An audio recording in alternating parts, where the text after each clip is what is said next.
السلام علیکم ناظرین۔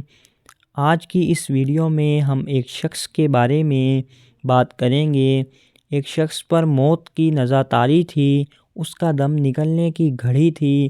جناب رسول خدا صلی اللہ علیہ وسلم اس کے سرہانے پہنچے۔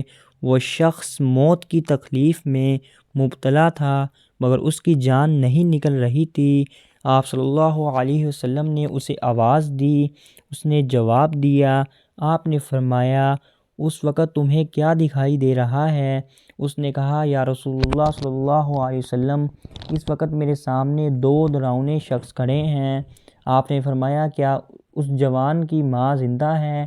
لوگوں نے بتایا جی ہاں اس کی ماں زندہ ہے۔ فرمایا اسے یہاں لے آؤ۔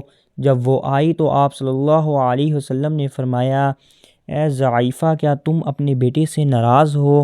اگر ناراض ہو تو اسے معاف کر دو۔ ضعیفہ نے کہا یا رسول اللہ صلی اللہ علیہ وسلم، آپ کے کہنے پر اسے معاف کر رہی ہوں۔ اس وقت جوان بے ہوش ہو گیا اور جب ہوش میں آیا تو آپ صلی اللہ علیہ وسلم نے پھر اسے صدا دی اور پوچھا اس وقت تمہیں کیا دکھائی دے رہا تھا؟ جوان نے کہا یا رسول اللہ صلی اللہ علیہ وسلم، وہ سیاہ چہرے والے چلے گئے ہیں، اب شفیق اور مہربان چہرے والے دو شخص میرے پاس آ چکے ہیں، انہیں دیکھ کر میں بہت خوش ہوں۔ اور اس کے بعد اس کی روح پرواز کر گئی۔ ایک مرتبہ حضرت موسیٰ علیہ السلام نے اللہ تعالیٰ سے درخواست کی کہ مجھے میرے جنت کے ہم نشین کی زیارت کرائی جائے تاکہ میں اسے دیکھ سکوں کہ وہ کیسا انسان ہے۔ جب جبریل علیہ السلام نازل ہوئے، کہا کہ موسیٰ فلاں قصاب جو فلاں محلے میں رہتا ہے وہ جنت میں آپ کا ساتھی ہوگا۔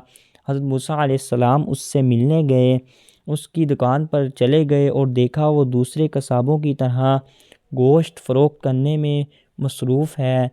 عصر کے وقت وہ جوان فارغ ہوا اور اپنے حصے کا گوشت اٹھا کر اپنے گھر کی طرف چل پڑا۔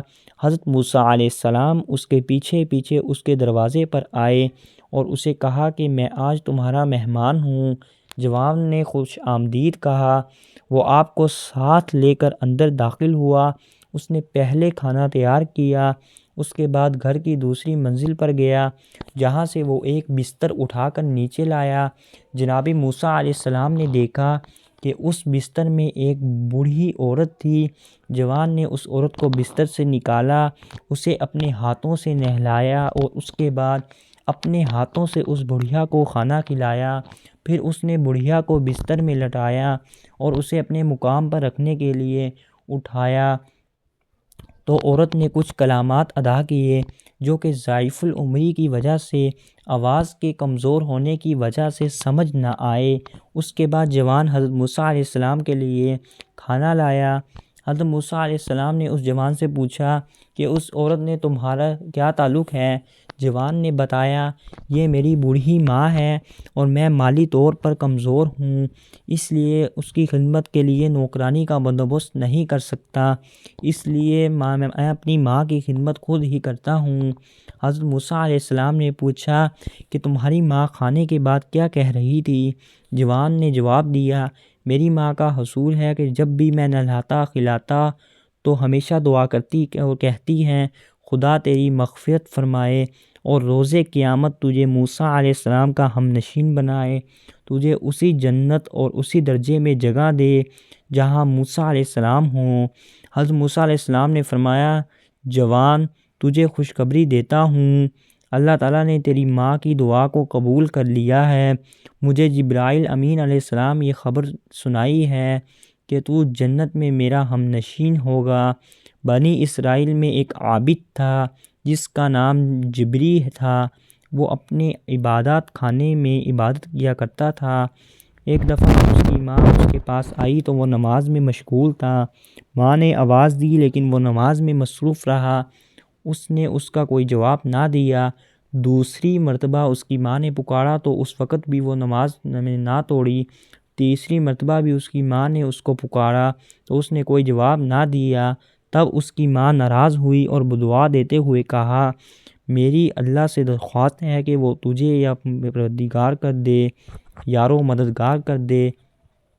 بس ایک دن گزرا، دوسرے دن ایک بدکار عورت ایک زنا بچہ لے لیے عبادت خانے میں آئی اور کہنے لگی یہ بچہ جڑی کا ہے اور جبری نے مجھ سے بنا کیا تھا۔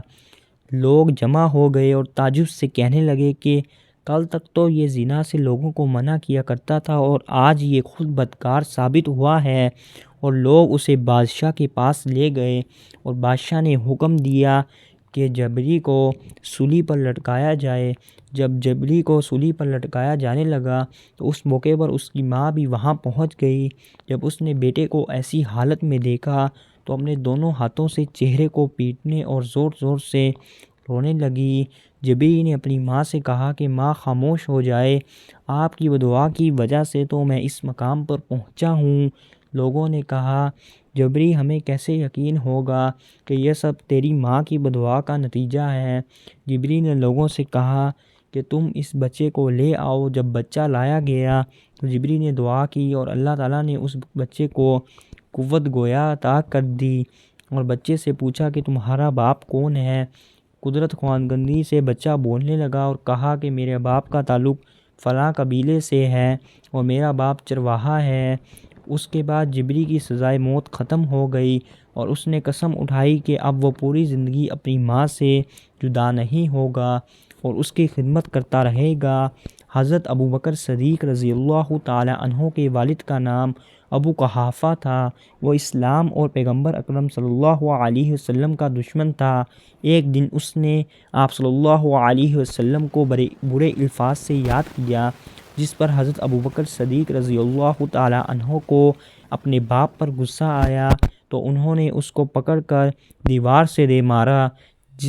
جیسے ہی یہ خبر رسول خدا صلی اللہ علیہ وسلم تک پہنچی تو آپ صلی اللہ علیہ وسلم نے حضرت ابوبکر صدیق کو اپنے پاس طلب کیا اور فرمایا کیا تو نے اپنے باپ کے ساتھ برا سلوک کیا ہے؟ ابوبکر صدیق نے کہا جی ہاں۔ اس طرح آپ صلی اللہ علیہ وسلم نے فرمایا آئندہ اپنے باپ کے ساتھ ایسا سلوک کبھی نہ کرنا۔ اسلام میں والدین کی اطاعت کی بہت زیادہ تاکید کی گئی ہے۔ قرآن مجید میں بھی ارشاد ہے اپنے والدین کا خیال رکھو یہاں تک کہ وہ بڑی عمر میں ہی چلے جائیں۔ اللہ تعالیٰ ہمیں اس پر عمل کرنے کی توفیق عطا فرمائے اور اپنے والدین کی خدمت کرنے کی توفیق عطا فرمائے۔ اگر آپ کو ہماری آج کی ویڈیو پسند آئی ہے تو ویڈیو کو لائک کریں اور ہمارے چینل اسلامک سی کو سبسکرائب کریں۔ ملتے ہیں اسی طرح کی انفارمیٹیو ویڈیو میں۔ اللہ حافظ۔